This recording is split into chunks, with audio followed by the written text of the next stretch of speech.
Bonjour les winners, bienvenue dans cette vidéo capsule où je vais vous parler du droit d'enseigne. Je suis Ludovic Gainsburger, l'expert en vente de commerce et créateur de la méthode de commercialisation Winning Business. C'est une première formation dédiée uniquement à l'immobilier commercial et la première méthode de commercialisation 100% dématérialisée. Alors le droit d'enseigne. D'abord j'aimerais vous dire que j'ai choisi cet endroit parce que d'abord c'est mon endroit préféré de Paris, c'est l'endroit où j'ai épousé ma femme. Et c'est cette célèbre place Vendôme que j'aime tant. Alors, vous voyez qu'ici, la réglementation sur le droit d'enseigne est appliquée à la lettre. Alors, pour être honnête, j'étais venu parce que juste en face, LVMH avait installé un soleil sur toute la façade, un grand soleil d'or en droit d'enseigne. C'était pour moi le plus beau droit d'enseigne que j'ai pu voir dans ma carrière. Malheureusement pour vous, j'allais vous dire, et pour moi aussi, parce que j'aimais beaucoup, ils l'ont déposé. C'était juste momentané, cette enseigne. Boucheron a fait un peu la même chose parce que ici c'est la concurrence entre joailliers. Momentanément pour ses travaux, lui a choisi ce système de publicité très original et subventionné d'ailleurs pour aider le patrimoine à se restaurer. À droite, pour mémoire, le Ritz vient d'ouvrir là il y a quelques semaines après des années de restauration. C'est simplement un chef-d'œuvre. Voilà, c'est un endroit que j'aime beaucoup aussi. Voilà, c'était pour faire le tour du propriétaire. Maintenant, je vais vous parler du droit d'enseigne. Alors, revenons sur le droit d'enseigne si vous voulez bien. D'abord, sachez que vos clients, les winners, ils payent très cher pour obtenir ce droit d'enseigne. J'ai choisi la maison Cartier parce que c'est le joaillier français qui tire la joaillerie française vers le haut. Et bien sûr, c'est lui qui a attiré tous ses confrères présents sur la place Vendôme où c'est uniquement dédié à la joaillerie. Alors, le droit d'enseigne. D'abord, sachez que le commerçant dispose d'un espace qui lui est réservé dans la copropriété. Là, c'est tout ce qui est en marron. C'est le périmètre du commerce, c'est-à-dire c'est sous la responsabilité du commerçant. C'est lui qui en prend la charge, qui dépose les dossiers, qui supporte le coût des travaux et qui l'entretient. Ça, c'est très important dans le cadre d'une négociation de vente de fonds de commerce. Ce n'est pas la charge du bailleur ni de la copropriété, c'est une partie privative qui a la responsabilité du locataire pour le coût et l'entretien. Donc, le droit d'enseigne, il en existe trois. Un sur la façade, comme on voit Cartier en haut, là, c'est sur la façade. Un sur les bannes. C'est pas toujours autorisé selon les communes. Là, c'est autorisé pour la place Vendôme parce que les endroits d'enseigne sont petits. Donc, ils ont l'autorisation de communiquer leur droit d'enseigne sur les bannes. Et le troisième, il y en a très peu sur la place Vendôme, je n'en vois pas d'ailleurs, c'est ce qu'on appelle l'enseigne drapeau. C'est cette enseigne perpendiculaire que vous voyez dans beaucoup d'endroits. Alors, d'abord, sachez qu'il n'y a pas que la place Vendôme, c'est partout pareil. Ce droit d'enseigne est soumis à 3 autorisations. La première à monsieur l'architecte des bâtiments de France, la deuxième au bailleur et la troisième à la copropriété. Première recommandation que je vais vous donner les winners, pour obtenir l'accord des 2 derniers, obtenez toujours en premier l'accord de monsieur l'architecte des bâtiments de France. Une fois que l'architecte des bâtiments de France a validé votre dossier, vous êtes sûr que les 2 autres vont dire oui. Vous êtes sûr à 95% qui diront oui. Parce que l'architecte des bâtiments de France, c'est le plus exigeant des 3 en fait.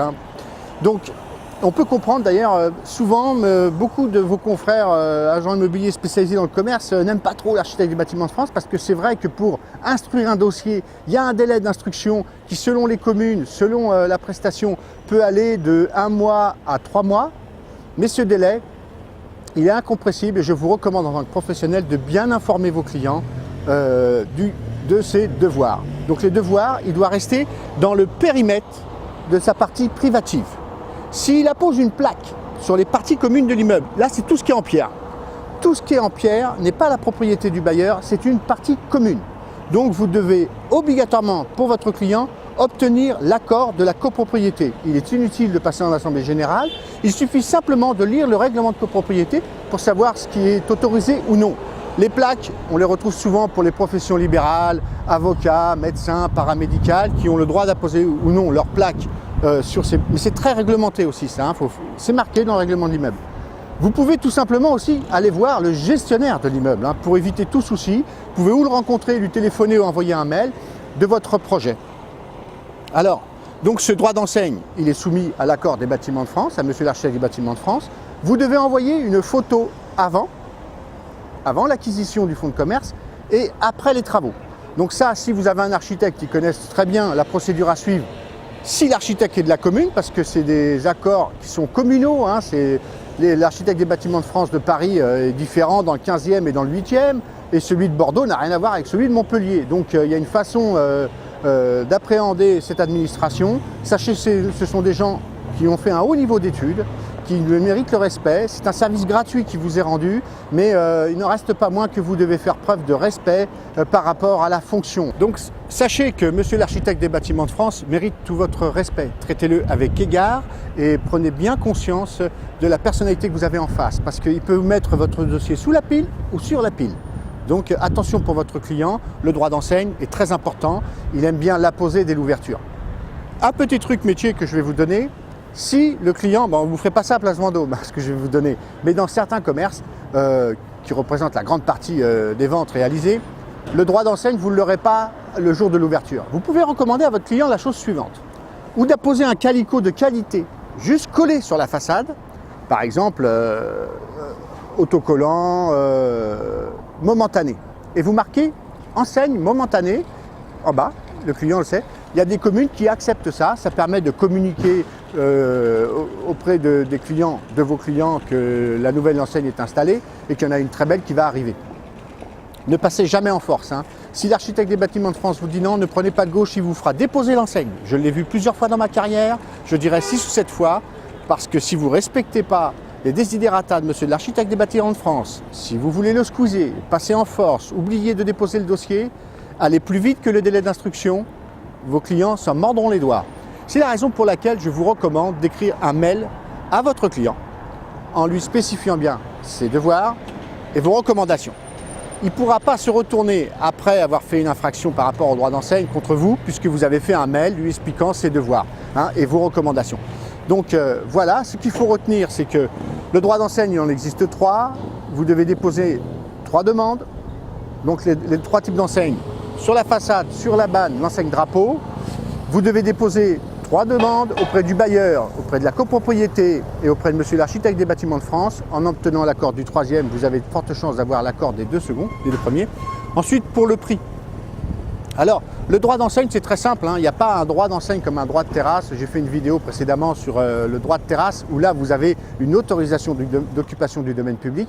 Là, vous n'aurez pas d'autorisation de droit d'enseigne. Ce qui fait office de droit d'enseigne, c'est simplement la facture. Sachez aussi que même si les prix sont à la hausse sur les droits d'enseigne, la tendance à la hausse, ça reste quand même des prix très raisonnables. C'est même modique eu égard à la publicité que ça apporte. Par contre, la tendance générale en France, c'est l'application à la lettre des desiderata des architectes de chaque ville. Donc voilà, l'homme clé pour les droits d'enseigne, c'est monsieur l'architecte des bâtiments de France, vous l'avez compris, et le règlement de copropriété à appliquer à la lettre. Ne vous posez pas sur une partie commune, dites à vos clients qu'ils respectent bien l'espace qui leur est réservé aux commerçants. C'était Ludovic Gainsburger, l'expert en vente de commerce. Cliquez sur j'aime si vous avez aimé cette vidéo, et si vous voulez recevoir d'autres vidéos gratuites sur l'immobilier commercial, eh bien abonnez-vous tout simplement à ma chaîne. À bientôt.